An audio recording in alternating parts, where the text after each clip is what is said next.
안녕하세요. 김동호 목사입니다.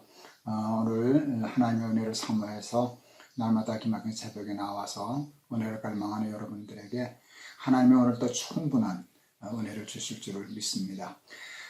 오늘 봉독할 말씀은 창세기 23장 1절에서 6절의 말씀입니다. 창세기 23장 1절에서 6절 제가 봉독하겠습니다. 사라가 127세를 살았으니 이것이 곧 사라가 누린 횟수라. 사라가 가나안 땅 헤브론 곧 기랏 아르바에서 죽음에 아브라함이 들어가서 사라를 위하여 슬퍼하여 애통하다가 그 시신 앞에 일어나 나아가서 해적 소동에 말하여 이르되 나는 당신들 중에서 나그네여 거류하는 자이니 당신들 중에서 내게 매장할 소유지를 주어 내가 나의 죽은 자를 내 앞에서 내어다가 장사하게 하시오. 헷 족속이 아브라함에게 대답하여 이르되 내 주여 들으소서. 당신은 우리 가운데 있는 하나님이 세우신 지도자시니 우리 묘실 중에서 좋은 것을 택하여 당신의 죽은 자를 장사하소서. 우리 중에서 자기 묘실에 당신의 죽은 자 장사함을 금할 자가 없으리이다. 아멘. 창세기 23장에는 이제 아브라함의 아내 사라가 죽어서 127세에 죽어서 장사하는 이야기가 나옵니다. 그때 아브라함은 가나안 땅에 있었고요. 막벨라 굴이라는 굴이 거기 있었는데 헤브론에 있는 굴이었는데 그 굴을 사서 장사 지내고 싶어 했습니다. 그 매장지를 사려고 했을 때 그 가나안 헷 족속 이제 추장이겠죠. 그 족장이 그냥 가지라고 당신은 하나님이 세우신 우리의 지도자라고. 저는 이 말씀에 참 놀랐습니다.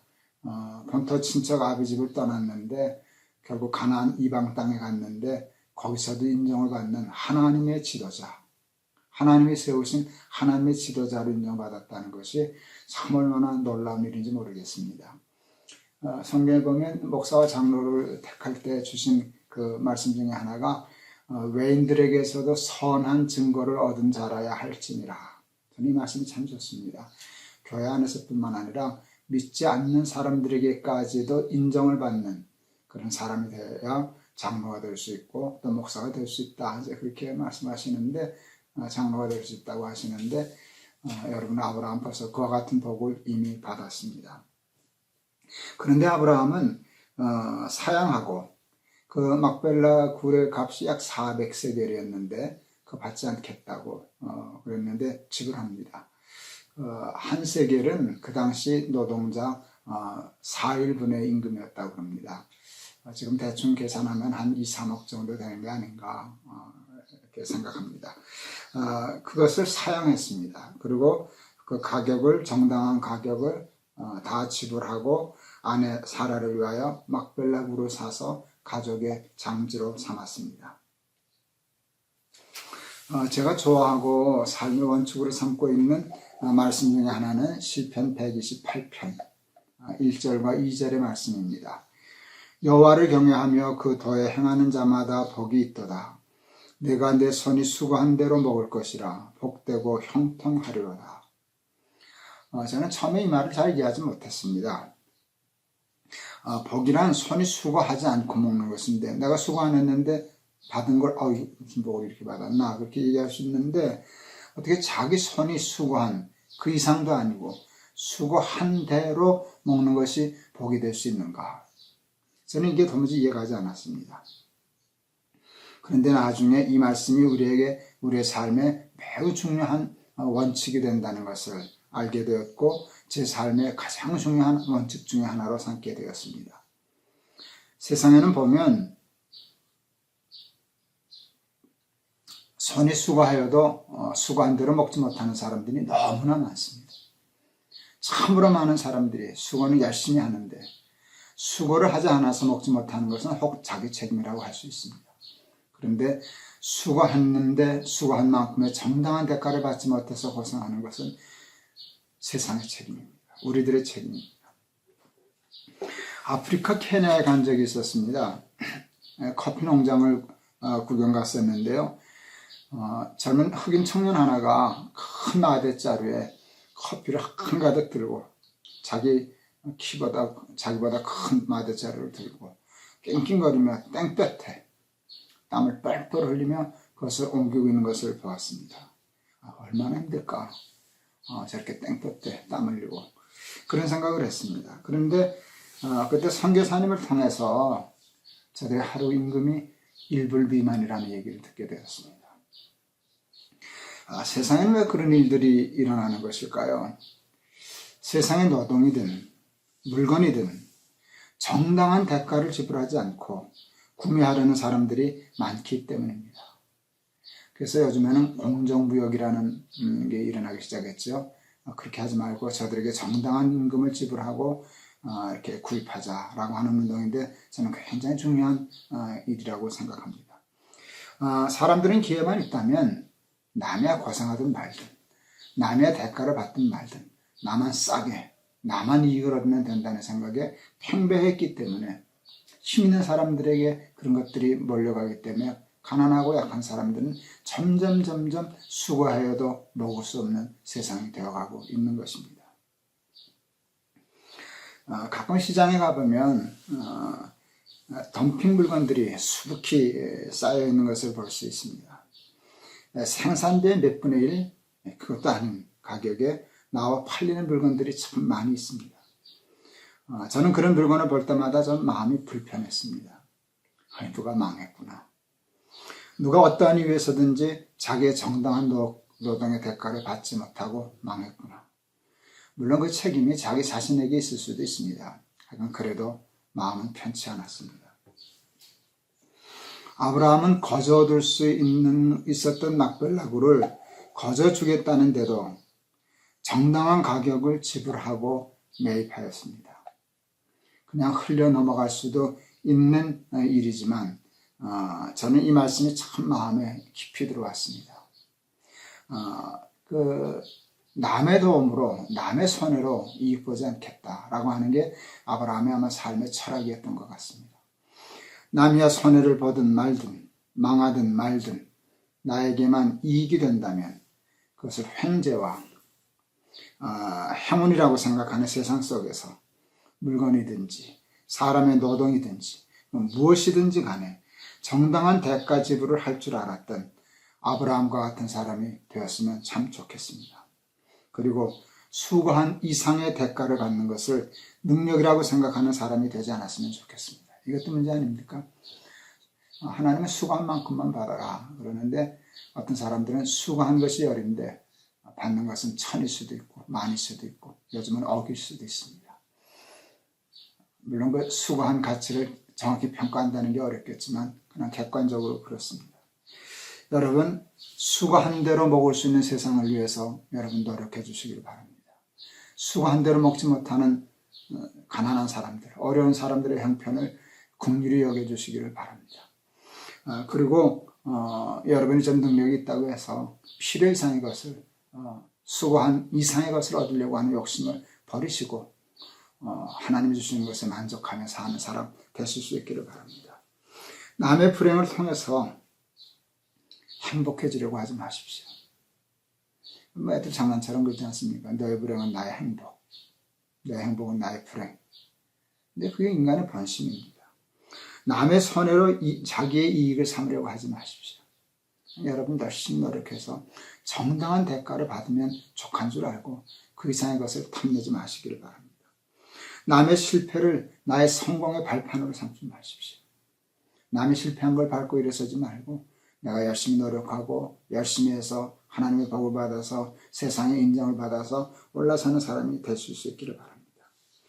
여러분 그것이 복의 근원이 되는 삶의 근본이 아니겠습니까? 복의 근원이라는 것이 이제 아브라함에게 공부하는 데서 가장 축이 되는 것인데요. 여러분 공짜로 얻는 사람이 어떻게 남의 복이 되겠습니까? 남의 것을 그냥 아무 대가 지불 없이 받는 사람이 남의 손해로 내 이익을 보는 사람이 어떻게 복의 근원이 될 수 있겠습니까?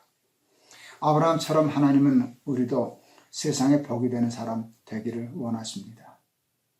그러려면 가장 기본이 뭔가 하면 남의 실패로, 남의 손해로, 남의 수고로 내가 이익을 보려고 하지 말고 정당한 대가를 지불할 줄 알았던 아브라함과 같은 삶을 시작해야 됩니다. 그게 복의 근원이 된 삶의 출발이요, 기초이요, 근본인 것입니다. 감사합니다. 오늘 찬송가 고르기가 참 어려웠습니다. 이 말씀을 가지고 무슨 찬송이 있을까 했더니 참 찾기가 어려웠습니다. 218장 찬송 찾았습니다. 218장 내 마음과 정성을 다하여서 주 너의 하나님을 사랑하라. 내 몸을 아끼고 사랑하듯 형제와 이웃을 사랑하라. 이거 전에도 한번 불렀던 것 같은데 이 찬송을 골랐습니다. 왜 그런가? 수고한 대로 먹을 수 있는 세상, 남의 수고를 인정하고 공짜로 먹지 않으려고 하는 것, 그게 결국 어디서 출발하는가? 이 사랑하는 마음, 진심으로 사람을 사랑하는 마음에서 출발하기 때문입니다. 그리고 그 사람 사랑하는 마음은 어디서 출발하는가? 하나님 사랑하는 마음에서 출발하기 때문입니다. 218장 오늘도 1절만 부르겠습니다. 아마 저 1차 항암 때 경험을 생각하면 오늘만 지나면 혹시 내일부터는 조금 더 길게 3절까지 부를 수 있지 않을까, 마지막 절까지 부를 수 있지 않을까 싶습니다. 218장 내 마음과 정성을 다하여서 주 너의 하나님을 사랑하라. 내 몸을 아끼고 사랑하듯 형제와 이웃을 사랑하라. 주께서 우리에게 명하시니 그 명령 따라서 살아가리. 아멘. 기도하겠습니다. 하나님 감사합니다. 오늘도 아브라함을 통하여 우리에게 삶의 원칙, 살아가는 방식, 삶의 철학을 믿음으로, 말씀으로 가르쳐 주시니 감사합니다. 우리는 욕심에 따라 살기 때문에 남을 어떻게든지 짓밟고 남이야 손해를 보든 말든 나만 이익을 보면 된다는 생각으로 살아갑니다. 남이야 실패하든 말든 그것을 발판 삼아 내가 성공하려고 합니다. 하나님, 아브라함은 그냥 거저 주겠다는 적지 않은 그 막벨라 굴을 정당한 가격을 지불하고 하나님 매입하였습니다. 그게 복의 근원이 되는 사람의 첫 출발입니다. 공짜로 또 일하지 않고 남의 수고를 거저 얻으려고 하는 사람이 남의 덕을 보는 사람이 될 수는 있을지언정 다른 사람의 복이 되는 삶은 절대로 살 수 없을 것입니다. 하나님 아버지, 우리가 남의 덕 보는 사람 되지 말게 하시고 하나님의 덕만 보고 살게 하여 주시옵소서. 그리고 우리는 세상에 복이 되게 하여 주시옵소서. 예수 그리스도 이름을 받들어 기도하옵나이다. 아멘. 오늘도 좋은 하루 되실 수 있기를 바랍니다. 내일 또 뵙겠습니다. 감사합니다. 사랑합니다.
안녕하십니까. 김동호 목사입니다. 오늘도 우리 날마다 기막힌 새벽 허락해 주셔서 감사합니다. 이 일을 언제까지 하나님 허락하실는지는 모르지만 생명 다하는 데까지 감당할 수 있었으면 참 좋겠습니다. 오늘 하나님이 우리에게 주시는 말씀은 출애굽기 40장입니다. 34절에서 38절 말씀입니다. 제가 봉독하겠습니다. 구름이 회막에 덮이고 여호와의 영광이 성막에 충만하며 모세가 회막에 들어갈 수 없었으니 이는 구름이 회막 위에 덮이고 여호와의 영광이 성막에 충만함이었으며 구름이 성막 위에서 떠오를 때에는 이스라엘 자손이 그 모든 행진하는 길에 앞으로 나아갔고 구름이 떠오르지 않을 때에는 떠오르는 날까지 나아가지 아니하였으며 낮에는 여호와의 구름이 성막 위에 있고 밤에는 불이 그 구름 가운데 있음을 이스라엘의 온 족속이 그 모든 행진하는 길에서 그들의 눈으로 보았더라. 아멘. 하나님은 이제 출애굽기 이렇게 보니까 25장부터 이스라엘 백성들에게 성소, 성막을 지으라고 말씀하시기 시작하셔요. 그리고 아주 꼼꼼히 기구 하나까지라도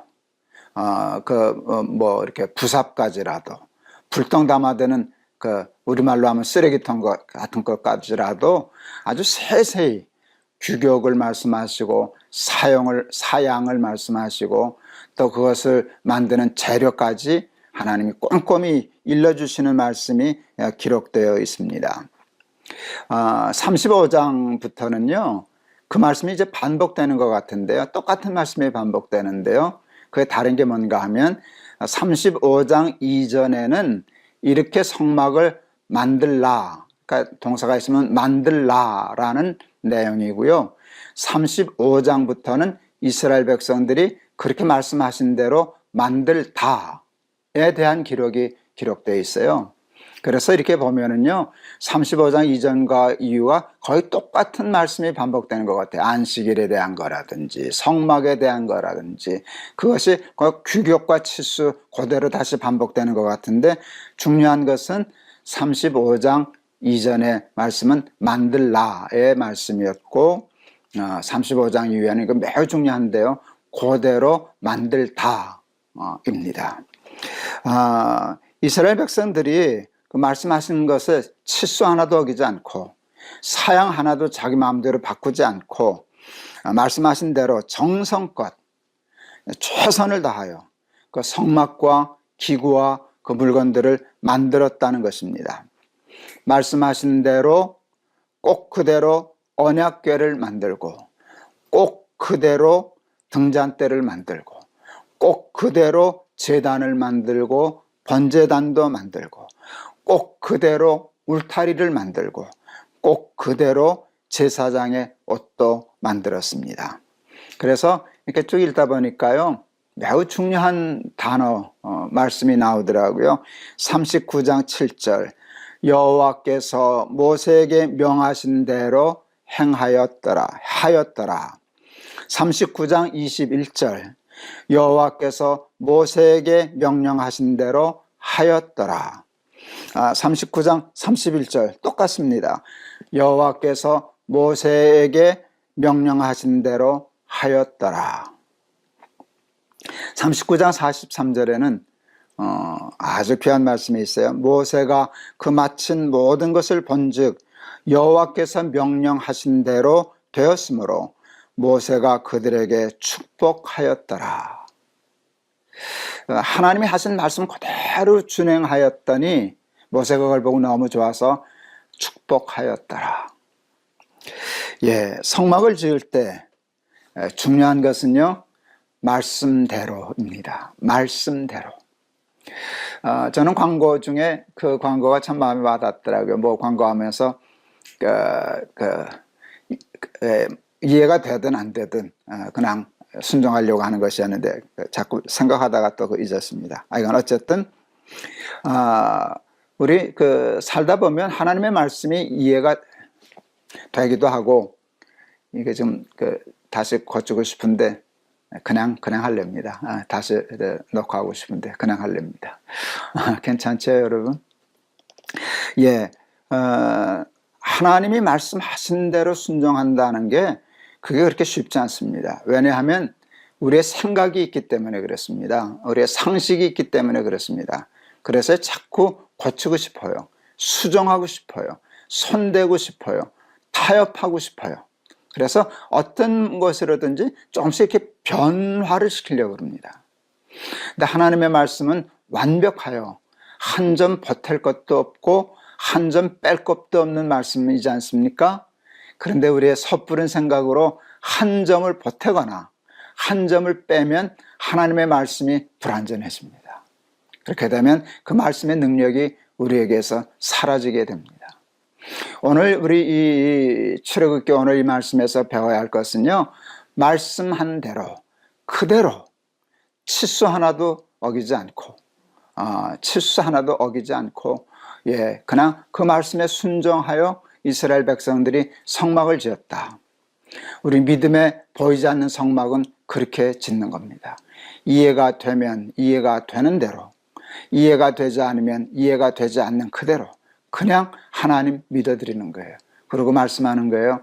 하나님 말씀하세요. 주의 종이 듣겠습니다. 이럴 때 우리의 완벽한 하나님의 성막이 우리의 삶에도 지어지는 줄을 믿습니다. 그런데 여러분, 그 성막을 지을 때 말씀하신 그대로만큼이나 중요한 게 또 있어 보입니다. 그것은 오늘 이스라엘 백성들이 성막 지을 때 가졌던 마음인데요, 자원하는 마음이었어요. 그리고 그들이 참 우리보다 낫더라고요. 우리가 함부로 이스라엘 백성들 말씀 안 듣고 벌 받는 걸 보면서 뭐 저렇게 하나님 믿나 그렇게 판단할 때도 있지만 우리보다는 낫더라고요. 근데 뭐 이렇게 낫나 보니까 자원하는 마음으로, 그 기쁜 마음으로, 하나님이 성막 귀한 줄 알게 하시려고 하나님이 본래 그렇게 욕심 부리지 않으시던 은, 금, 보화 이것들을 가져오라고 하나님이 그러시지 않으셨습니까? 이스라엘 백성들이 참 아끼는 것들인데요, 자기 생명보다 더 귀히 여길 수도 있는 것들인데요, 하나님이 일부러 그것을 더 요구하셨어요. 성막은 귀한 것을 지어야지. 너 금 가져와, 온도 갖다 줘, 너도 보석 있지? 그거로 갖다 장식해. 일부러 교육적으로 그렇게 말씀하셨는데, 여러분, 사람이면 드리기는 드려도, 하나님이 달라 하시니까 드리기는 드려도 아까운 마음이 있습니다. 그냥 마지못해 할 수 없어서 드리는 게 우리의 그 본심이라고 얘기할 수 있는데, 여러분, 이스라엘 백성들은 자원하는 마음으로 자기도 원했다고, 하나님만 원하시는 게 아니라 나도 그렇게 하고 싶었습니다. 이게 자원 아닙니까? 자원하는 마음으로 드렸고요, 기쁜 마음으로 드렸고요, 그 다음에 중요한 건 넘치게 드렸어요. 너무 많이 그걸 가져오기 때문에 모세가 이제는 됐다, 이제는 됐습니다 라고 얘기하지 않았어요. 그럴 만큼 그들이 기쁜 마음으로 자원해서 드렸습니다. 목회 생활하면서 성전 예배당도 지어보고 이런저런 일을 위해서 헌금도 많이 해봤는데, 제가 또 헌금 얘기 참 잘하는 목사 중에 하나죠. 한 목사 중에 하나죠. 그런데 잊혀지지 않는 헌금이 있었어요. 그건 뭔가 하면 정말 하나님께 드리는 걸 기뻐하는 마음으로 드리는 헌금인데요, 최근에 제가 내 백성을 위로하라 하는 그 CMP, Comfort My People, 그 집회를 하기 시작하지 않았습니까? 암에 걸려서 이렇게 위축되고 외로워하는 백성들, 우리 친구들 위로하려고 뭘 하나 해도 좋은 것을 하려고 옥합을 깨트린 향유를 붓는 심정으로 하고 싶었어요. 그러다 보니까 비용도 좀 들더라고요. 적지 않은 비용이 들었어요. 그걸 우리 모금해서 헌금해서 하지 않았습니까? 그런데 그게 자원하는 마음으로 넘치게 주시더라고요, 여러분. 그래서 우리 3회 했는데요, 이제 4회 곧 하려고 준비 중인데요, 모금은 2회까지 했는데요, 여러분, 2회까지 한 헌금으로 4회까지 할 수 있는 헌금이 모여졌습니다. 그래서 3회 할 때는 이제는 그만 가져오세요, 이번에는 안 주셔도 돼요. 그 평생 처음 그 목회하면서 그런 광고, 그런 공고 내본 적이 있습니다. 하나님은 이렇게 기뻐서 자원하는 마음으로 드리는 거, 그 하나님, 목사도 이렇게 기뻤는데 하나님을 얼마나 기쁘셨겠나 하는 생각을 해봅니다. 이렇게 해서 성막이 세워졌습니다. 하나님의 성막을 짓는 것은 두 가지 크기입니다. 말씀대로이고요, 자원하는 마음으로 하나님께 드리는 거 나도 원합니다. 그게 내 기쁨입니다. 이런 마음이 모여질 때 완벽한 하나님의 성막이 지어지는 줄을 믿습니다. 그런데 이게 성막이 완성되자, 어제 잠깐 얘기하려다가 오늘 얘기이기 때문에 넘겼는데요. 그 성막이 완성되자 하나님의 임재가 거기 임했어요. 낮에는 구름 기둥으로 구름이 성막 위에 떠올랐어요. 그게 머물러 있으면 움직이지 않았어요. 그 구름이 떠서 움직이면 그 방향대로 이스라엘 백성들이 행진했어요. 밤에는 불기둥으로 불이 그 위에 있었어요. 그리고 낮에는 구름 기둥으로, 밤에는 불 기둥으로 저들의 갈 길을 인도하여 주셨어요. 이게 얼마나 부러운지 모르겠어요.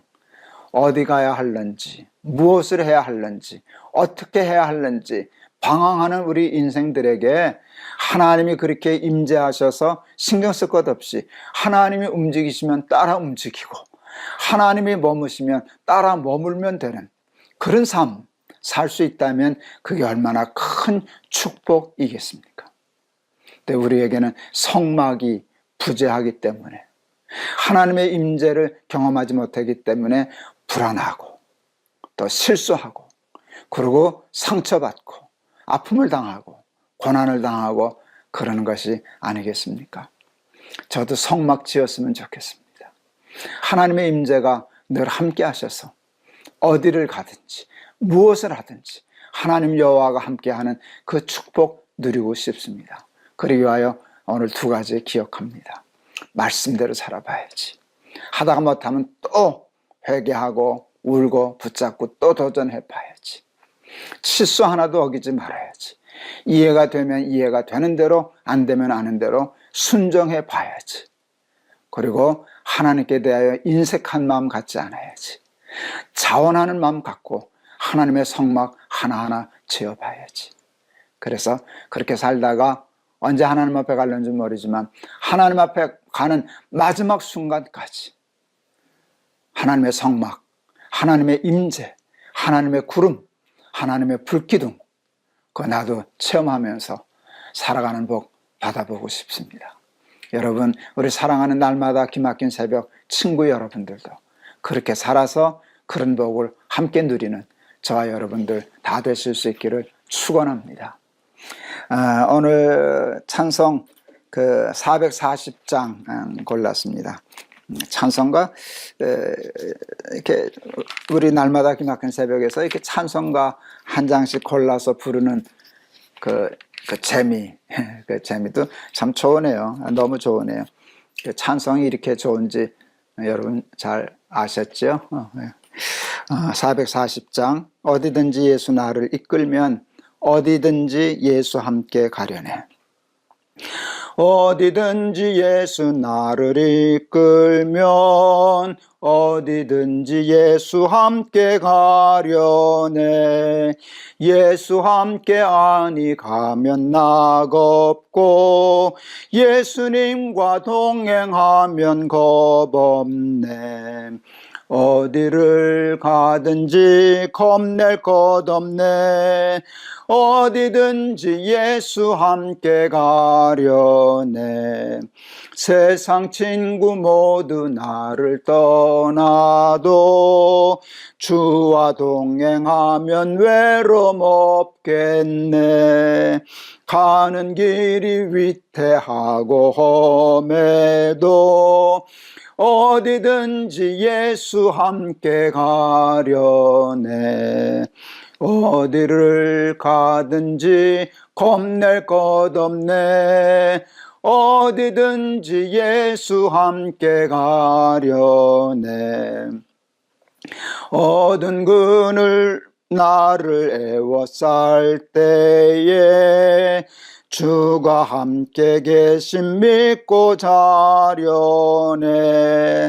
죽은 후에 천국에서 깨어나 예수 함께 길이 살리라. 어디를 가든지 겁낼 것 없네. 어디든지 예수 함께 가려네. 아멘. 기도하시겠습니다. 이스라엘 백성들이 성막 짓듯이 하나님, 저도 우리도 그 같은 마음과 믿음으로 성막 짓게 하옵소서. 말씀대로 치수 하나도 어기지 말고 한 점 보태지도 말고 한 점 빼지도 말고 그대로 순종하여 성막 짓는 삶 살게 하옵소서. 이스라엘 백성들은 하나님이 요구하신 귀한 것들 아끼지 않고 자원하는 마음으로 우리도 그것을 원했습니다. 그렇게 하고 싶었습니다. 하고 드림으로 성전 짓을 것보다 더 많이 이렇게 넘치게 가져왔던 것을 기억합니다. 하나님, 우리의 삶도 그리 될 수 있게 하여 주시옵소서. 그래하여 성막을 짓게 하시고 하나님의 임재를 순간순간 경험함으로 어디를 가든지 겁내지 않고 승리하는 삶 살아내게 하옵소서. 예수 그리스도 이름을 받들어 기도하옵나이다. 아멘. 오늘 찬송 참 좋았죠, 여러분. 제가 오늘 이 말씀이 이제 방송되는 날은요, 그 이제 이틀, 내가 녹화한 것보다 이틀 후가 될 겁니다. 근데 사실은 오늘 이 아침에 제가 일찍 이거 녹화하고 이제 조금 있으면 병원을 가야 됩니다. 얼마 전에 찍었던 CT 촬영 결과를 이제 보러 가는 날입니다.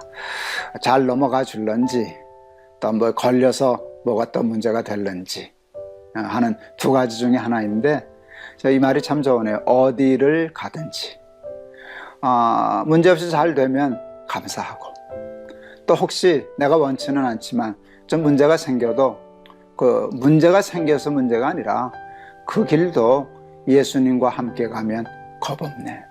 그 말이 저는 믿어집니다.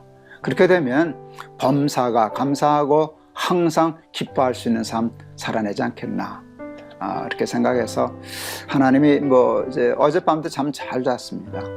그 고민하고 두려워하고 불안해할 수 있는 상황이지만 그 믿음을 가지니까 하나님이 단잠도 주시고 하나님이 주신 평안도 주시고 그럽니다. 어디를 가든지 예수 함께 가면 겁없네. 아멘입니다. 여러분, 그런 삶 사실 수 있기를 바랍니다. 그 출애굽기 오늘로 끝내려고 그럽니다. 그래서 이렇게 많이 건너뛰었는데요. 우리 출애굽기는 오늘로 마치고 내일부터는 어느 말씀 할까 이렇게 생각하다가 우리 창세기 출애굽기 했는데요. 복음서를 한번 이 시점엔 다뤄야 되겠다. 예수님이 하신 말씀, 예수님의 행적과 삶을 한번 다시 생각해 보는 것도 좋겠다 싶어서 내일부터는 마태복음 이제 한번 시작하려고 합니다. 또 마태복음 끝나면 하나님이 또 어떤 말씀 주실는지 기대해 봅니다. 여러분 감사합니다. 여러분 오늘도 승리하는 하루 되실 수 있기를 바랍니다. 여러분 사랑합니다.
안녕하세요. 김동호입니다. 오늘도 우리 날마다 기막힌 새벽 나오셔서 하나님의 말씀 사모해 주셔서 얼마나 감사하고 좋은지 모르겠습니다.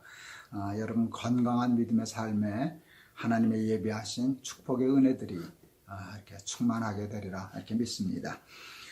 오늘 봉독할 말씀은 마태복음 26장 6절에서 13절입니다. 마태복음 26장 6절에서 13절.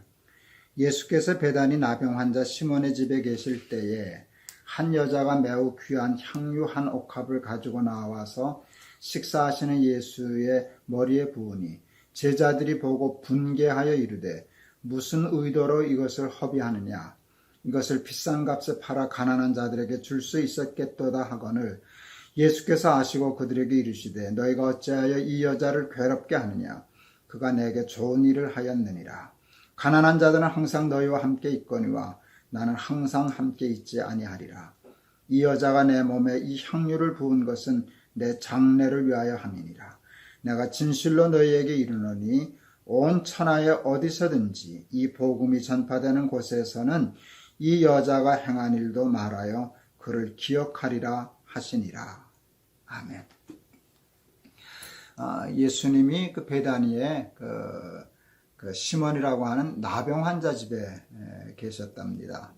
그때 어떤 여자 하나가 와서 옥합에 향유를 부어서 예수님의 머리에 부어서 머리에 붓는 그런 일이 있었습니다.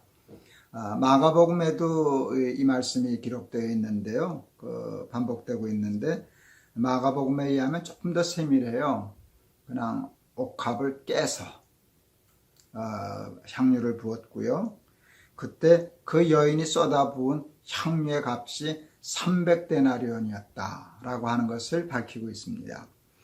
여러분, 그때 한 데나리온은 노동자의 하루 품삯이었거든요.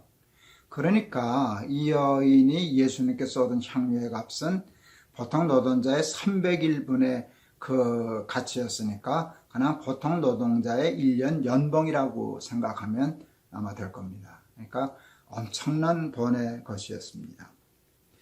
왜 그랬을까? 그랬을 때 그냥 이해가 됐어요. 무언가는 모르지만 너무 예수님이 감사해서, 예수님의 은혜가 너무 커서 그렇게라도 하지 않으면 자기 마음이 답답하고 섭섭해서 했던 그런 돌출 행동이라고 얘기할 수 있는데, 그냥 갑자기 그런 게 아니라 이것으로도 부족한 뭔가 감사한 은혜가 있었기 때문에 그 여인이 그렇게 한 것이 아닐까. 예수님이 300데나리온이 돈이 비싸서 좋아하신 게 아니라 그 마음 때문에 너무 기뻐하시고 감사해하시고 또 제자들을 꾸짖으셨던 것이 아닌가 하는 생각을 해보았습니다. 그 약속이라는 영화가 있었어요. 제가 한 2번을 봤었는데요. 테이프로. 조폭두목이 나오죠. 박신양이라는 배우였던 것 같아요. 그 여주인공은 전도연 씨였고요. 그런데 이 의사로 나왔는데 이 조폭두목이 의사인 이 여주인공하고 이제 연애를 하죠. 결혼도 하려고 그러는데 무슨 사건에 휘말려 가지고 이 조폭두목이었던 박신양이 살인죄를 범해요. 그런데 부하 하나가 그 밑에 바로 밑에 그 신복인데 부하 하나가 그 죄를 자기가 뒤집어 쓰고 감옥에 들어가서 재판을 받는 거예요. 이 박신양이 그게 너무 괴로워서 이제 고민하고 이제 그러다가 그 한 장면이 이제 그 부하를 면회가는 거예요. 이렇게 면회를 하는데 그 장면이 참 기가 막히대요. 그 부하가 그 자기 두목에게 무릎을 딱 꿇고 큰 절을 올려요. 그리고 그때 대사가 참 근사했어요. 정확히 그 대사를 옮길 수는 없는데 그 뜻은 이거예요. 사장님은, 그러니까 그 두목을 거기서는 사장이라고 부르더군요. 사장님은 저에게 무엇이든지 아끼지 않고 다 주셨습니다. 저도 그런 사장님을 위해서는 무엇을 드려도 아깝지 않습니다. 소름이 쫙 끼치더라고요. 영화 대사지만, 야, 깡패도 참 근사하다 생각했어요. 사장님이 나한테 잘해주신 거 생각하면 나 사장님에서 죽어도 아깝지 않습니다. 무엇을 드려도 아깝지 않습니다. 우리는 걸핏하면 하나님의 은혜, 한량없는 은혜를 얘기합니다. 근데 정말 우리가 그 은혜를 은혜만큼 알고 사는 걸까요? 하는 생각을 저는 해봤어요. 만일 정말 그 은혜를 안다면 그 약속이라는 영화에 그 조폭 두목의 부하가 자기 그 사장 두목의 은혜를 아는 것처럼 안다면 우리도 똑같은 대사를 하면서 살아야 되잖아요. 예수님은, 하나님은 저를 위하여 정말 모든 것을 아끼지 않고 다 주셨습니다. 제가 가진 것은 없지만 저도 그래서 예수님, 하나님을 위해서는 무엇을 드려도 아깝지 않습니다. 이게 돼야 은혜를 아는 거 아니겠습니까? 깡패도 그 은혜를 알고 그렇게 얘기하던데요. 우리도 예수님의 은혜를 안다면 그게 대사가 아니라 우리의 삶의 진심으로 나와야 하지 않을까요? 근데 엉뚱하게 제가 이 옥합을 깨트린 여인의 이 말씀을 읽다가 그 약속, 그 대사가 생각났어요. 그 여인이 지금 그러고 있는 거예요. 무슨 은혜를 받았는지는 잘 모르지만 어떤 학자들 중에는, 신학자 중에 이렇게 얘기하는 사람이 있어요. 그게 막달라 마리아, 가늠하다 현장에서 붙잡힌 여자 얘기를 하더라고요. 그 여인이었을는지 모른다. 그 은혜가 너무 커서 그렇게 예수님 앞에 갚은 거다. 그랬을 때 그게 사실이든 아니든 그 일이 맞든 안 맞든 그 정도의 은혜가 있어서 이 여인이 한 일이 맞아요. 예수님이 저한테 베푸신 은혜를 생각하면 예수님께 뭘 드려도 아깝지 않습니다. 하는 그 마음이 옥합을 깬 여인의 마음이 아닐까 싶었습니다. 저도 사랑하는 사람에게는 그렇게 합니다. 제가 사랑하는 사람이 누굴까요? 접니다. 당연히 내가 나를 사랑하죠. 그래서 저한테는 아까운 게 하나도 없습니다. 제가 저한테 뭘 아까워하겠습니까? 당연하죠. 또 제 자식들 사랑하니까 자식은 정말 뭘 줘도 지나치질 않네요. 뭐든지 다 줄 수 있죠. 하나도 아깝지 않습니다. 아내 당연히 아깝지 않습니다. 내 손주들 당연히 아깝지 않습니다. 그런데 하나님에게도 그런가 하는 생각을 가끔씩 할 때가 있습니다. 옛날 보일러 광고죠. 이제 보일러 광고인데 좀 날씨가 차지고 이렇게 추우니까 보일러 떼면서 그 며느리가 하는 대사에 아내가 여보 아버님 댁에도 보일러 한 대 놔드려야 되겠어요. 참 감동적인 그 광고 카피였어요. 아버님 댁에 보일러 한 대 놔드려야 되겠어요. 그 보일러 아마 되게 많이 팔리지 않았을까 하는 생각해요. 그 광고 대사 때문에. 그 마음이 참 아름답잖아요. 자기만 추운 게 아니라 이렇게 추울 때 저기 시골에 계시는 의모는 얼마나 좋아하실까. 아버님 댁에도 보일러 한 대 놔드려야지. 여러분 그런 마음이 우리 예수 믿는 사람들에게 있어야 되지 않을까 이렇게 싶었어요. 제가 설교 중에 가끔 예를 들던 건데요. 저희 아버님이 돌아가시면서 저한테 조그만 집 하나를 상속해 주셨잖아요. 그게 그 당시에 돈이 많지 않으니까 상속세도 안 불리더라고요. 근데 그걸 팔아서 이제 용인의 땅을 좀 사뒀었는데 그게 어느 정도 좀 오르고 하니까 좀 재산이 되더라고요. 가끔 1년에 한두 번씩 그 땅이 요즘 시세가 얼마나 되나 그거 이렇게 확인해 보고 그랬어요. 인터넷 찾아서 그 땅 시세가 얼마인지 보고서 이게 얼마쯤 되는구나 하면 목사도 돈이 좋더라고요. 이렇게 든든해졌어요. 내가 이 많은 재산이 있구나. 그런데 어느 날 생각하다가 근데 그거 다 내 거는 아니지. 그때 이제 우리 아이들 셋, 우리 어머니, 우리 부부 6 식구 살 텐데 내 거는 6분의 1이 내 거구나 하는 생각이 들었어요. 6분의 1은 우리 아내 거, 6분의 1은 우리 어머니 거. 이렇게 몫을 지으니까 합리적이다 생각이 들더라고요. 그래서 그걸 우리 아이들 불러다가 얘기했어요. 아버지가 이런 생각했어. 그러니까 할머니, 할아버지 주신 거 이런 재산이 있는데 이거 다 아버지 거 아니야. 우리 거야. 할아버지가 우리 주셨으니까 아버지 거는 6분의 1, 엄마 거도 6분의 1, 할머니도 6분의 1, 너희들도 6분의 1씩. 이렇게 얘기하니까 애들이 참 좋아하더라고요. 저도 좋았고요. 다음날, 이틀도 가지 않았습니다. 다음날 새벽 기도 하는데 하나님이 저한테 그러셨어요. 나는 그 뜻이에요. 내 말귀를 못 알아들었어요. 네 하고 이렇게 되물었더니 아버지라면 마음으로 그러시더라고요. 왜 내 식구가 6식구냐? 밤낮 아버지 그러는데 그렇게 하면 너희 식구는 7식구 아니냐? 나는 네 식구 아니냐? 왜 내 몫은 없니? 너 내 몫을 주든가 아버지라고 부르지를 말든가. 그래서 아차 싶었어요. 진짜 내가 하나는 빼놓고 생각했구나. 그래서 그 다음날 아이들 불렀어요. 그 얘기를 했어요. 아이들이 웃었어요. 정말 하나님 빼놨네. 큰일 날 뻔했네. 하나님 거 드려야지. 그러니까 6분의 1이 아니라 우리 거는 7분의 1이다. 그날 하나님께 처음으로 제 재산의 몫을 갈라드렸어요. 마음으로. 그날 하나님이 내 아버지가 되셨어요. 입으로 아버지 하는 건 누가 못해요. 입으로 주여 하는 건 누가 못해요. 그런데 내가 내 자식에게 그만큼 그 몫을 떼주는 게 하나도 아깝지 않았듯이 제 양심을 걸고 그만큼은 하나님께 드려야지 할 때 제 마음이 아깝거나 그러지 않았어요. 나중에 그 마음이 자꾸 하니까 잘하더라고요. 그래서 사실은 하나님께 나중에 제일 많이 드렸어요. 우리 그거 없어도 살겠더라고요. 애들도 다 뭐 자기 구실하니까.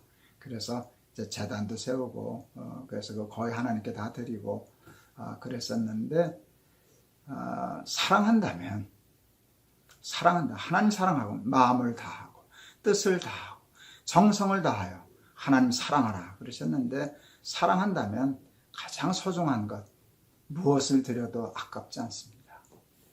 하는 그게 돼야 정말 하나님 사랑하는 거 아닐까 싶어요. 여행 광고 카페, 오늘 광고 카페 얘기를 많이 하네요. 여행 광고 카페 중에 이거 있어요. 어디까지 가봤니? 어디까지 가봤니? 이때 저는 이런 생각이 들었어요. 어디까지 드려봤니? 하나님께 얼마만큼까지 드릴 수 있니? 근데 결국은 나중엔 그게 돈이겠습니까? 그게 재산이겠습니까? 생명을 드려도 아깝지 않습니다. 하나님을 위해서라고 하면 내 생명을 드려도 아깝지 않습니다. 하는 데까지 우리 믿음이 이르러야 되지 않겠습니까? 그게 옥합을 깨트린 여인의 마음이라고 생각합니다.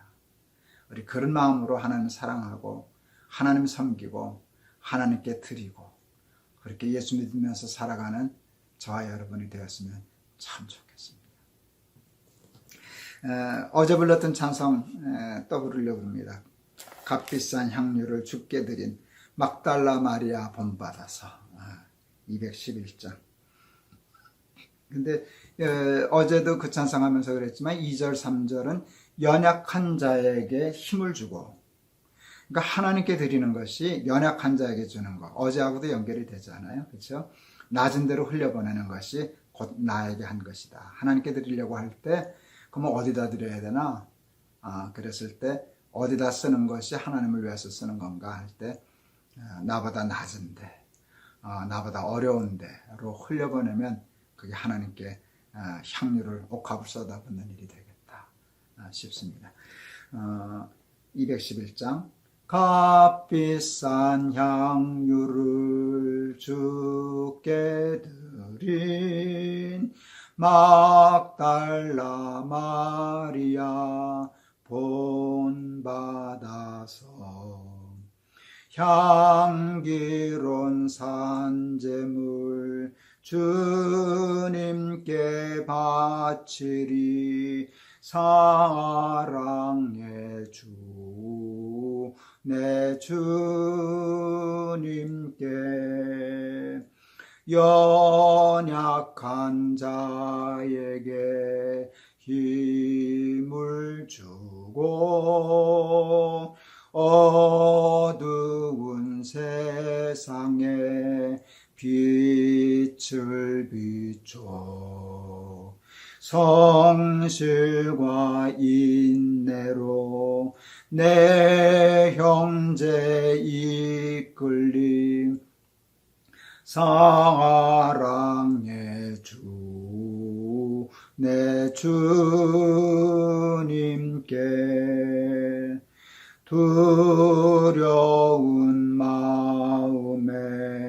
소망 주고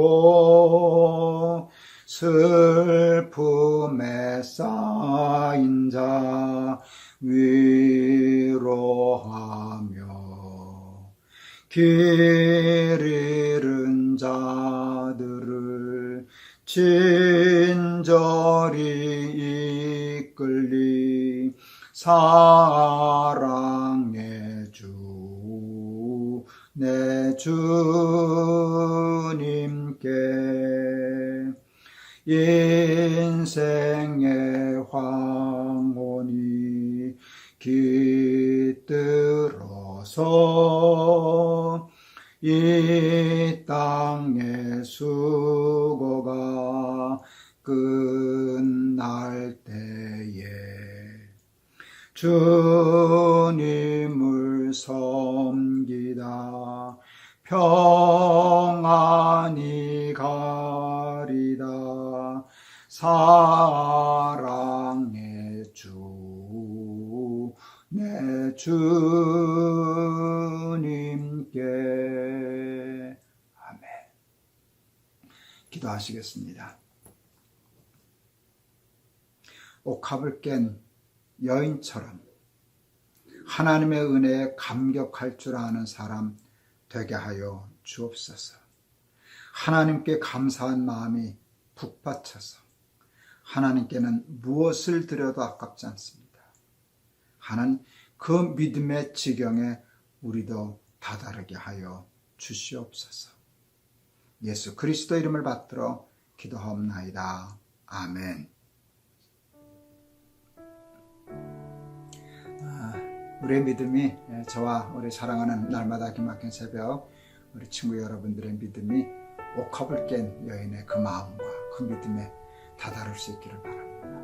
예수님이 얼마나 좋으셨으면 이 여자 한 일을 기억해라, 기념해라, 잊어버리지 말아라. 그 말씀 왜 너희도 그렇게 살아라, 내가 너희들한테 그렇게 하면서 살게 하고, 하나님도 우리에게 사랑받기를 원하시는데 하나님 정말 입으로만 아니라 온 삶으로 사랑하며 내 식구처럼 정말 하나님을 아버지로 모시고 살아가는 저와 여러분 되시길 바랍니다. 여러분 감사합니다. 승리하세요. 여러분 사랑합니다.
안녕하세요. 김동호 목사입니다. 오늘도 우리 날마다 기막힌 새벽에 나오신 여러분, 참 대단하십니다. 그리고 여러분 참 감사합니다. 하나님께서 기뻐하실 줄을 믿습니다.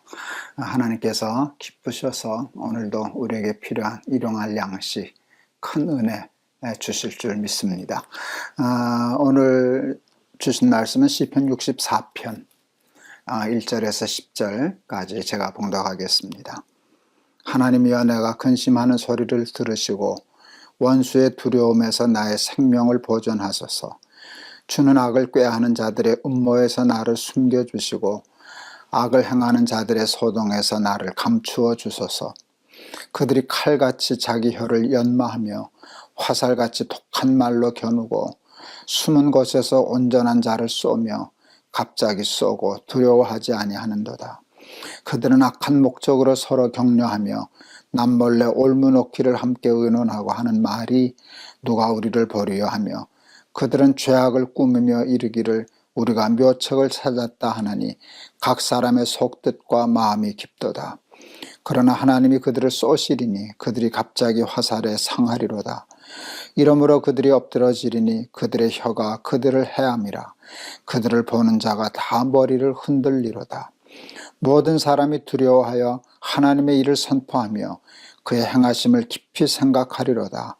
의인은 여호와로 말미암아 즐거워하며 그에게 피하리니 마음이 정직한 자는 다 자랑하리로다.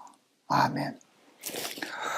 베드로전서 5장 8절에 보면 우리가 잘 아는 말씀이 있습니다. 근신하라, 깨어라. 너희 대적 마귀가 우는 사자같이 두루다니며 삼킬 자를 찾는다는 말씀이 있습니다. 정말 사탄은 우는 사자입니다. 배가 고파서 우는 사자라는 뜻일 겁니다. 여러분, 배고파 우는 사자, 세상에 이보다 더 무서운 것이 어디 있겠습니까? 그와 같은 사탄 앞에 우리는 양입니다. 약한 양입니다. 그냥 양이 아니라 어린 양입니다. 어제 말씀드린 것처럼 우리는 새끼 양입니다. 그냥 사탄의 밥이죠. 사탄의 밥이죠. 그러므로 근심, 걱정, 불안, 우울, 실패, 사망은 우리의 운명입니다. 그건 피할 수 없는, 누구도 피할 수 없는 우리의 운명과 같은 것입니다. 절대로 이겨낼 수 없는, 절대로 피할 수 없는 운명입니다. 오늘 그 3절에서 6절, 그들이 칼같이 자기 혀를 연마하며 화살같이 독한 말로 겨누고 숨은 곳에서 온전한 자를 쏘며 갑자기 쏘고 두려워하지 아니하는도다. 그들은 악한 목적으로 서로 격려하며 남몰래 올무놓기를 함께 의논하고 하는 말이 누가 우리를 버리려 하리라. 여러분, 이게 다윗이 자기의 대적을 이렇게 표현했습니다. 이렇게 나를 잡겠다고, 이렇게 나를 죽이겠다고 모함하고 모략하고 화살 쏘고 올무놓고 그러는데 우리가 어떻게 당할 수 있겠습니까?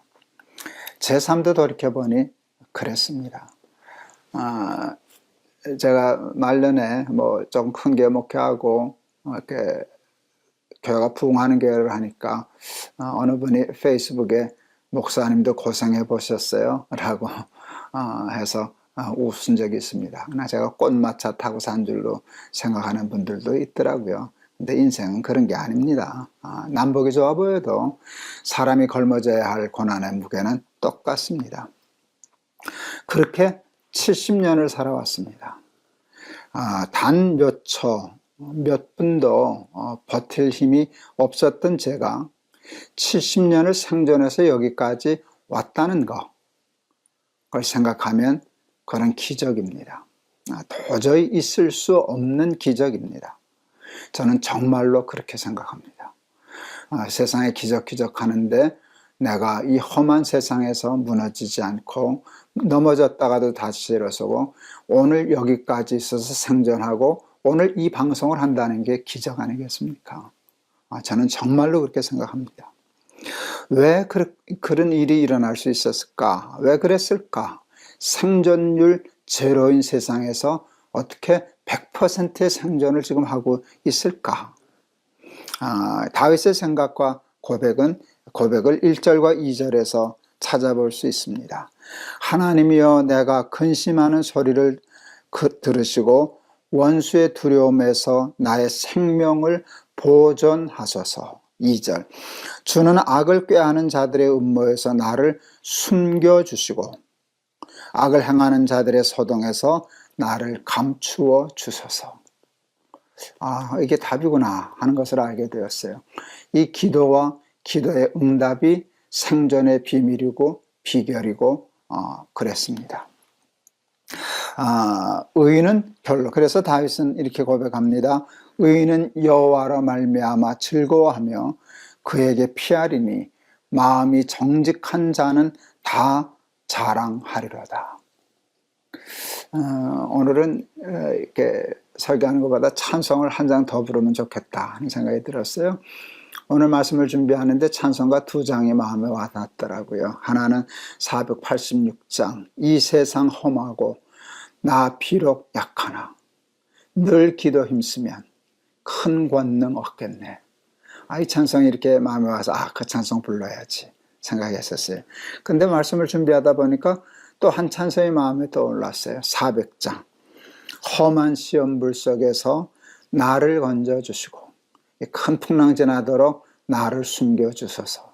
오늘 시편하고 연결되는 찬송인데 그냥 이 찬송 2장 부르면 설교가 되겠구나 하는 생각을 했었습니다. 여기까지 지키시고 도우신 하나님은 에벤에셀의 하나님이십니다. 지금도 나와 함께 계시고 나를 지키시고 보호하시고 숨겨주시는 하나님은 임마누엘의 하나님이십니다. 에벤에셀의 하나님, 임마누엘의 하나님이니까 논리적으로 나의 앞날과 내가 알지 못하는 미래도 지켜주시고 보호해 주실 여호와 일의 하나님이면 논리적으로 당연합니다. 여러분, 에벤에셀의 하나님이 나의 하나님입니다. 임마누엘의 하나님이 나의 하나님입니다. 그리고 여호와 일의 하나님이 나의 하나님입니다. 또 바람이 붑니다. 코로나 얘기하는 게 아닙니다. 제 삶의 그냥 얘기입니다. 한동안 잔잔하더니 또 바람이 붑니다. 전에는 바람이 불면 불안하고 화내고 짜증내고 싸우고 이리 뛰고 저리 뛰고 혈압 오르고 잠 못 자고 그렇게 지냈었습니다. 또 바람이 부는데 요즘은 안 그러네요. 이리 뛰고 저리 뛰고 하지 않고 그냥 이렇게 다 내려놓아 지내요. 그리고 이해가 안 가는 평안함이 있습니다. 생각해 보니까 젊어서는 뭔가 내가 힘이 있는 줄 알고 이리 뛰고 저리 뛰고 하니까 점점 더 일이 꼬이고 힘들어지는데 이제는 그걸 내려놓고 그냥 돛을 올리면 되겠구나. 내 힘으로 이 바다를 건너가지 말고 바람의 힘으로 하나님의 힘으로 건너면 되겠다 하고 그냥 나름대로 작은 믿음이지만 믿음의 돛을 올리고 그냥 들어누웠습니다. 말만 그런 게 아니라 제가 이해할 수 없는 평안함이 제 삶 속에 있어서 날마다 기막힌 새벽 하면서 특별히 요즘 다윗의 시편을 공부하고 있는 큰 은혜가 아닌가 하는 생각을 하고 있습니다. 여러분의 삶도 만만치 않으시죠? 특히 여러분 코로나, 저는 사실 코로나 무섭지만 코로나 때문에 제가 경제적인 위기를 당하지는 않았거든요. 저는 연금 받으니까. 그런데 경제적으로 많은 어려움을 당하는 사람들 얘기를 들을 때 이걸 어떻게 건너가나 하는 생각이 듭니다. 큰 바람이 부는 거죠. 큰 바람이 분 거죠. 그러나 또 지나갈 겁니다. 왜요? 하나님이 숨겨주시고 하나님 피하게 해주시고 이 사탄 원수 악한 것을 위험으로부터 우리를 보존해 주실 줄을 믿기 때문입니다. 그 믿음으로 잘 이겨내시기를 바랍니다. 우리 486장, 400장 찬송 2장 불러볼랍니다. 486장 이 세상에 근심된 일이 많고 참 평안을 몰랐구나. 그 찬송이네. 제가 이 세상 험하고 나 비록 약하나 줄 알았는데 이 찬송 맞습니다. 이 세상에 근심된 일이 많고 참 평안을 몰랐구나. 이 세상에 근심된 일이 많고 참 평안을 몰랐구나. 내 주 예수 날 오라 부르시니 곧 평안히 쉬리로다.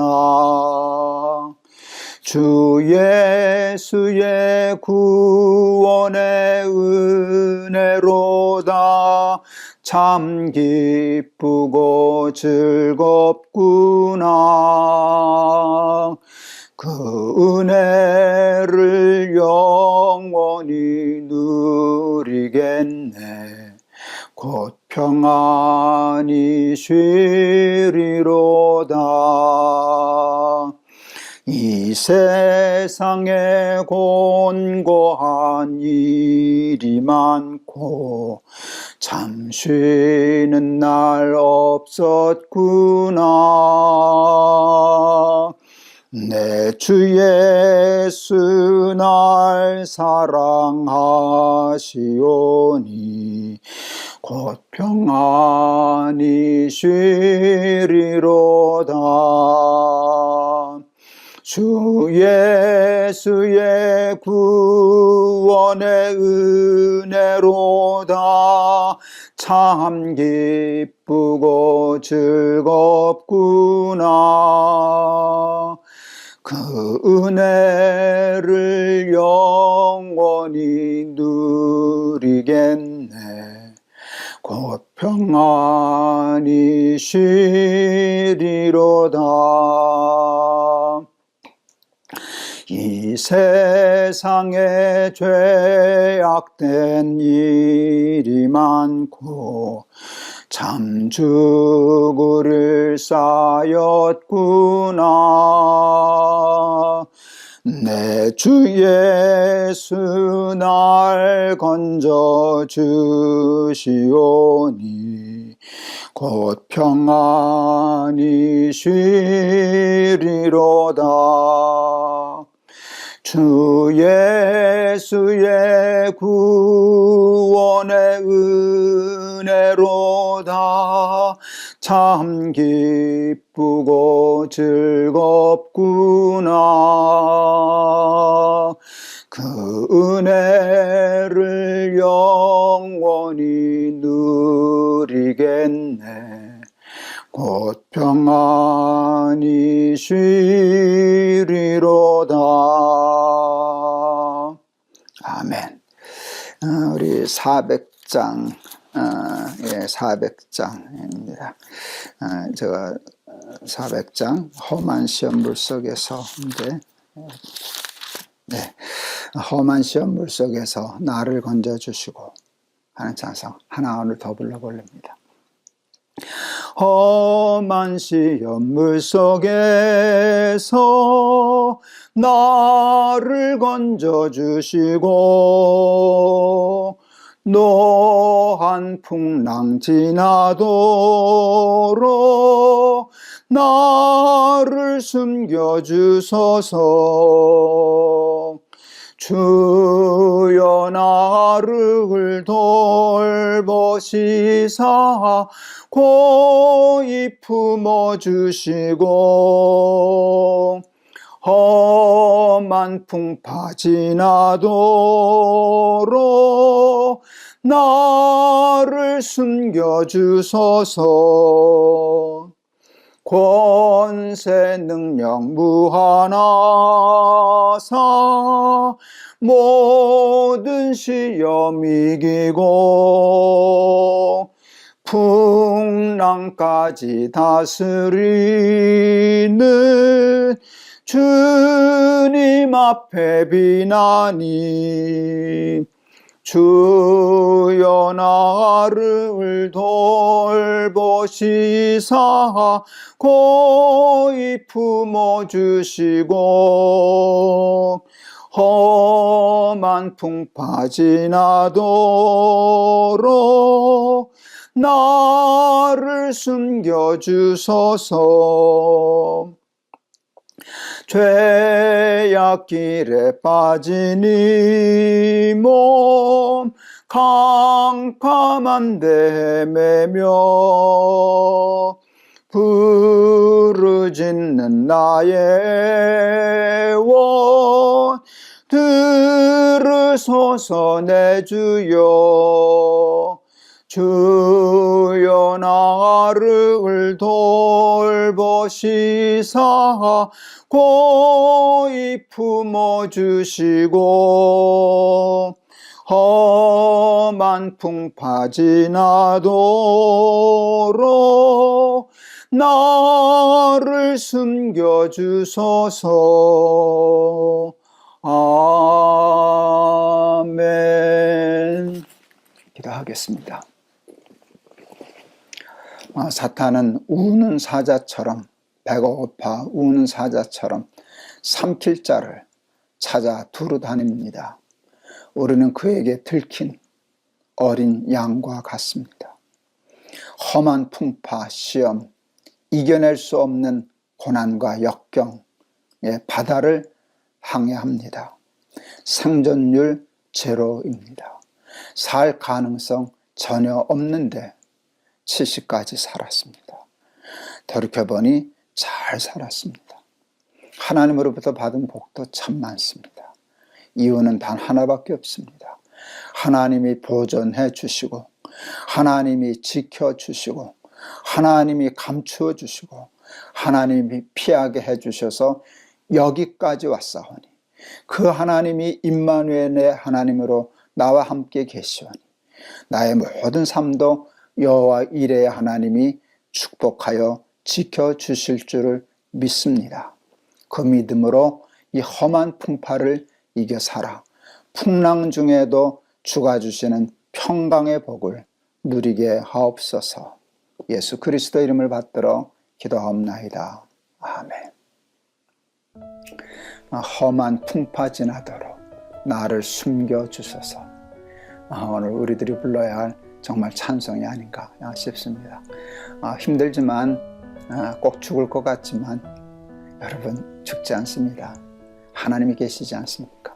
하나님이 건져주시고 또 옮겨주시고 피해주실 줄을 믿고 그것을 믿는 믿음으로 오히려 탄식 중에 하나님 찬양하는 놀라운 삶의 승리를 이뤄내실 수 있기를 바랍니다. 여러분 감사합니다. 승리하세요. 꼭 이겨내세요. 여러분 사랑합니다.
안녕하세요. 김동호 목사입니다. 오늘도 우리 날마다 기막힌 새벽에 나오신 여러분들을 진심으로 환영합니다. 하나님께서 귀한 은혜의 말씀으로 우리의 영과 삶과 마음을 채워주실 줄을 믿습니다. 오늘은 시편 115편 1절에서 마지막 절까지 제가 봉독하겠습니다. 여호와의 영광을 우리에게 돌리지 마옵소서. 우리에게 돌리지 마옵소서. 오직 주는 인자하시고 진실하심으로 주의 이름에만 영광을 돌리소서. 어찌하여 문나라가 그들의 하나님이 이제 어디 있느냐 말하게 하리이까. 오직 우리 하나님은 하늘에 계셔서 원하시는 모든 것을 행하셨나이다. 그들의 우상들은 은과 금이요 사람이 손으로 만든 것이라. 입이 있어도 말하지 못하며 눈이 있어도 보지 못하며 귀가 있어도 듣지 못하며 코가 있어도 냄새 맡지 못하며 손이 있어도 만지지 못하며 발이 있어도 걷지 못하며 목구멍이 있어도 작은 소리조차 내지 못하느니라. 우상들을 만드는 자들과 그것을 의지하는 자들이 다 그와 같으리로다. 이스라엘아 여호와를 의지하라. 그는 너희의 도움이시요 너희의 방패시로다. 아멘. 아론의 집이여 여호와를 의지하라. 그는 너희의 도움이시요 너희의 방패시로다. 여호와를 경외하는 자들아 너희는 여호와를 의지하여라. 그는 너희의 도움이시요 너희의 방패시로다. 여호와께서 우리를 생각하사 복을 주시되 이스라엘 집에도 복을 주시고 아론의 집에도 복을 주시며 높은 사람이나 낮은 사람을 막론하고 여호와를 경외하는 자들에게 복을 주시리로다. 여호와께서 너희를 곧 너희와 너희의 자손을 더욱 번창하게 하시기를 원하노라. 너희는 천지를 지으신 여호와께 복을 받는 자로다. 아멘. 하늘은 여호와의 하늘이라도 땅은 사람에게 주셨도다. 죽은 자들은 여호와를 찬양하지 못하나니 적막한 데로 내려가는 자들은 아무도 찬양하지 못하리로다. 우리는 이제부터 영원까지 여호와를 송축하리로다. 할렐루야. 아멘.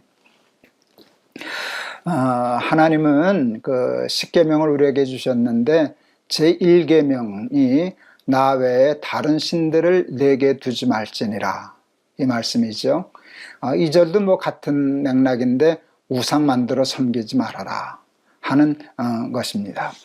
우리 기독교는 어떻게 보면 참 배타적인 종교입니다. 폭 좁고 다른 종교 인정하지 않고 다른 신 섬기는 거 제일 싫어하고 제일 죄악시하는 종교가 우리 기독교입니다. 오히려 다른 종교들은 좀 더 인간적으로 폭이 넓고 나이스해 보이는 종교도 참 많이 있습니다. 뭐 우리 기독교도 인정해 주는 것 같고요. 또 성탄절에 예수님 성탄 축하한다는 메시지도 보내고요. 그럴 때 참 인간적이다, 뭐 그런 마음이 들기도 합니다. 너그럽기도 하고 관대하기도 하고. 그런데 우리 기독교는 그렇지 않죠. 그런데 너그럽고 관대한 것이 언제나 좋은 것일까요, 여러분? 이런 경우에도 혹 좋을까요? 한번 생각해 보시죠. 제가 제 아내에게 나이스하고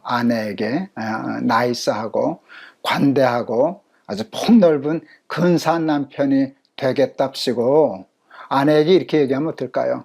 당신 나만 좋아 안 해도 돼. 마음에 드는 남자 있으면 그 남자하고도 사귀어봐. 뭐 평생 나만 사귀고 살 거야? 나만 남편으로 사귈 거야? 만일 그런다면 그게 나이스한 거겠죠? 그게 관대한 거겠죠? 그러면 우리 아내는 행복해지겠죠? 우리 아내는 당장 이 남자가 그럴 거예요. 이제 나를 사랑하지 않는구나. 내가 다른 남자를 사귀고 사랑해도 그것이 자기에게 질투가 되지 않는다는 뜻은 나를 사랑하지 않는다는 뜻이니까. 여러분, 하나님은 질투하는 하나님이라 그러셨어요.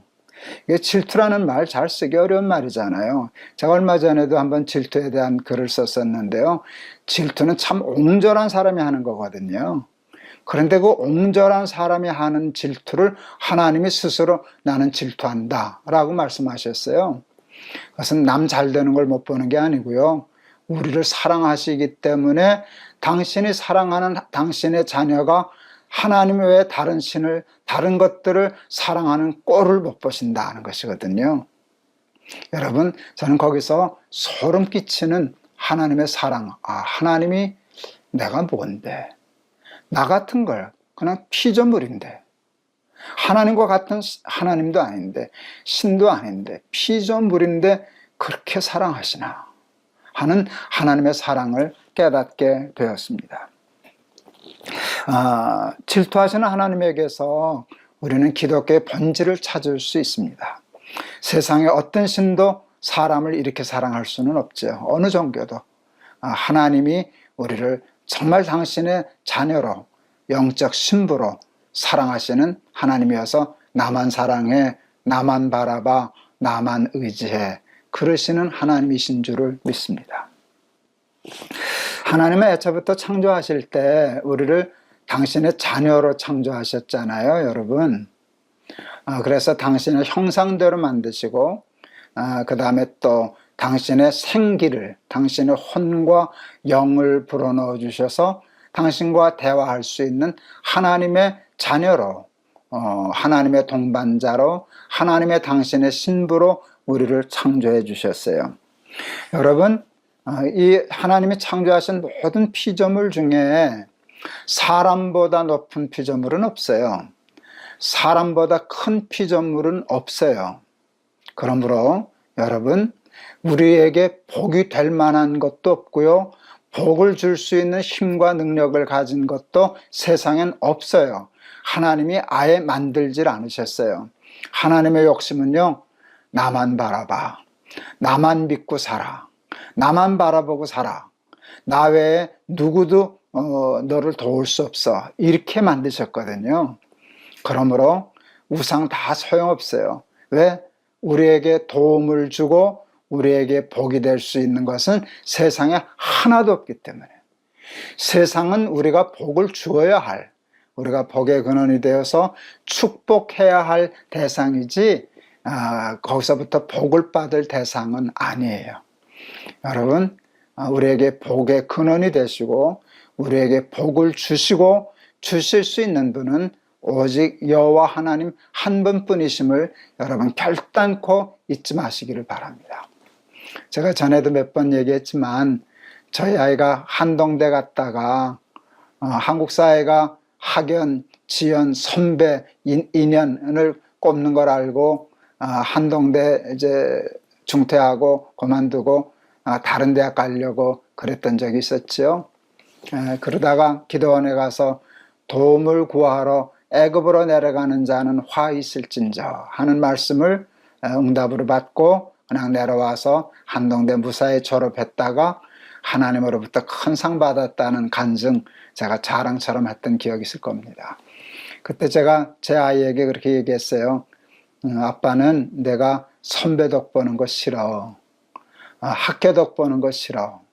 난 하나님 덕만 보면 돼.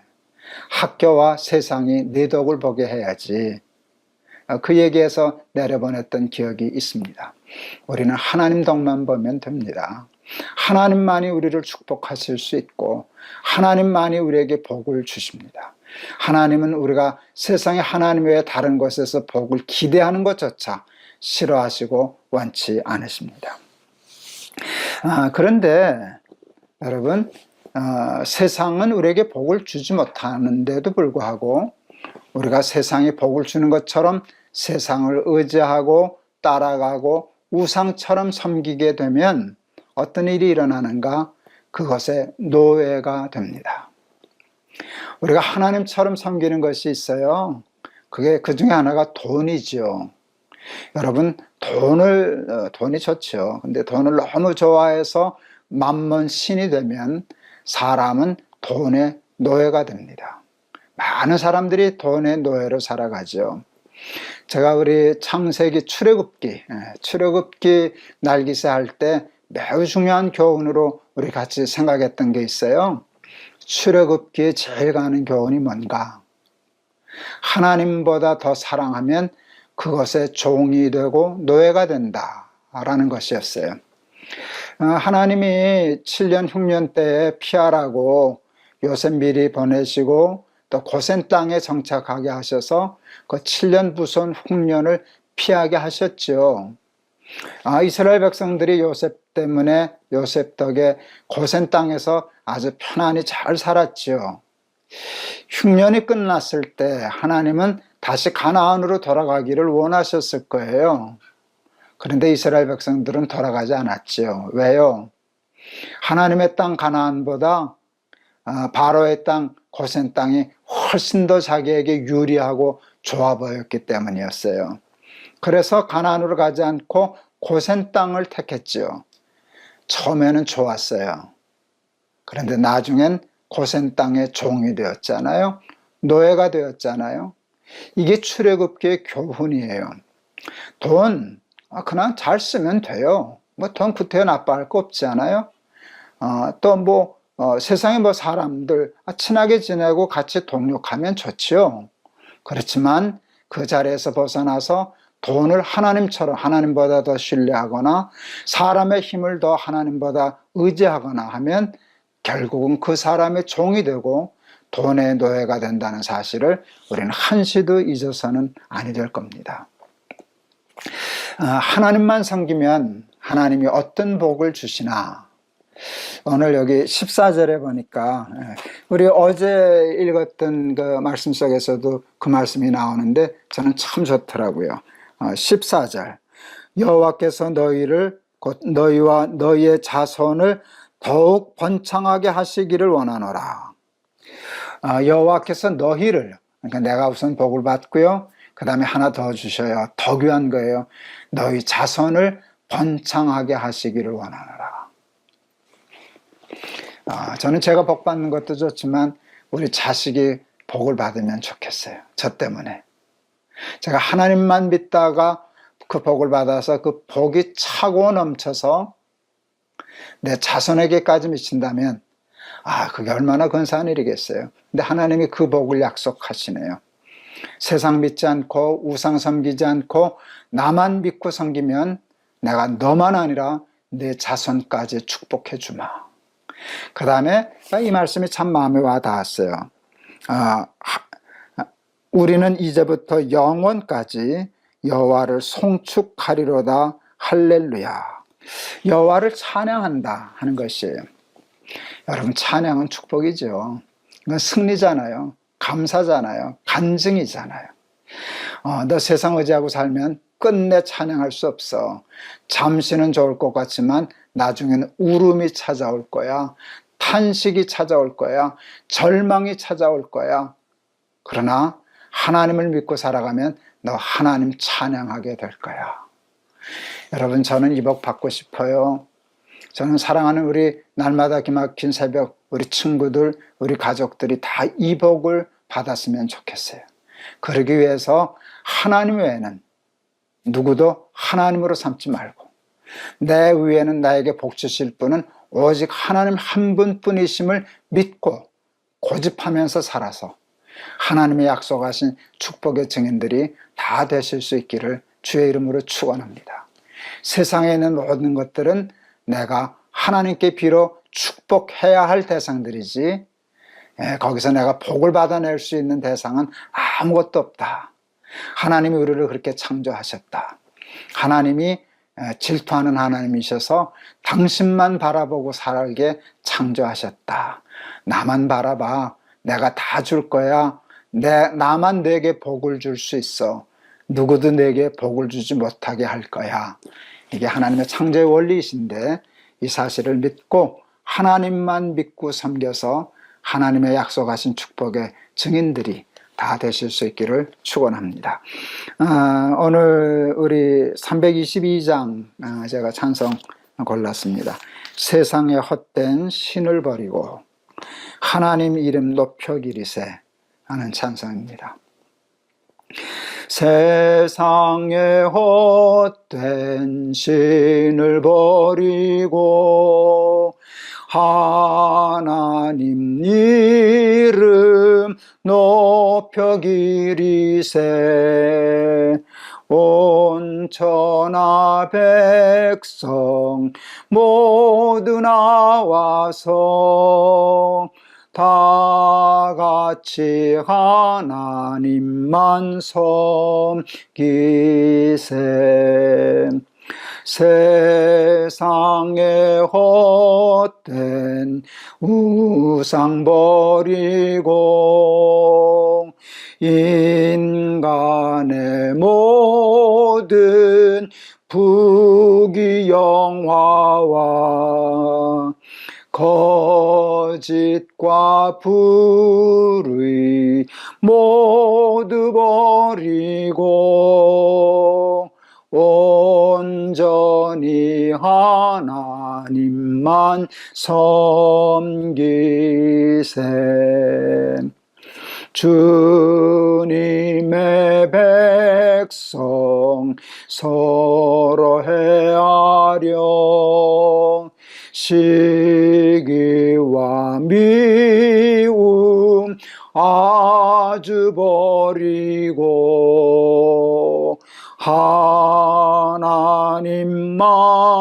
하나님만을 홀로 섬기는 천국을 어서 이뤄 주소서. 아멘. 아멘. 기도하시겠습니다.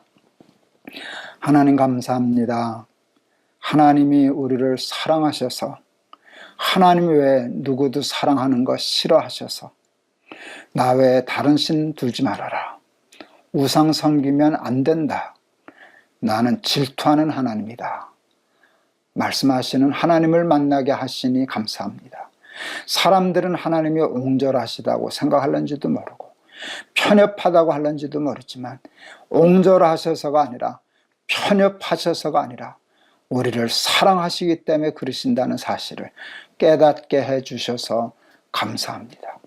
하나님은 우리에게 나만 바라봐, 나만 믿고 살아, 나만 너를 축복할 거야, 내 축복으로 충분하게 할 거야, 너를 축복할 것은 세상에 아무것도 없어 라고 말씀하시는데, 그 말씀을 깨달아 알게 하시고 세상에 헛된 것 의지하지 말게 하시고 세상을 축복하면서 살지언정 세상에서 복받을 생각하지 않고 하나님의 복만을 바라고 살아가는 우리 모두가 되게 하시사, 우리도 복을 받고 우리 자녀들도 복을 받고 평생 하나님 찬송하며 살게 하옵소서.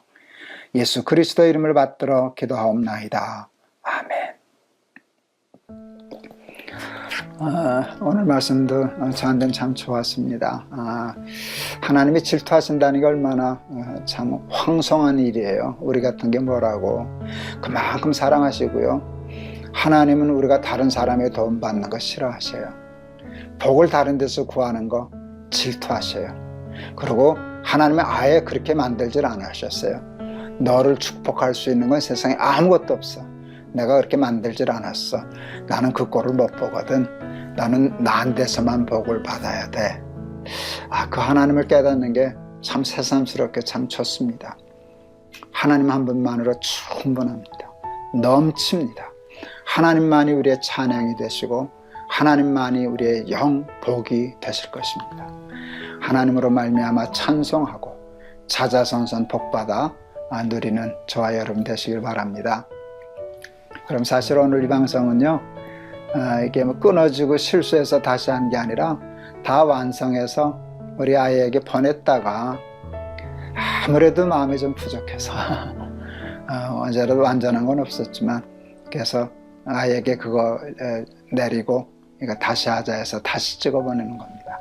뭐 그런다고 뭐 나아졌겠습니까? 그런데 조금이라도 잘해보고 싶은 마음은 있습니다. 하나님께서 그 마음을 받아주시리라 생각합니다. 여러분 감사합니다. 여러분 오늘도 승리하세요. 여러분 사랑합니다.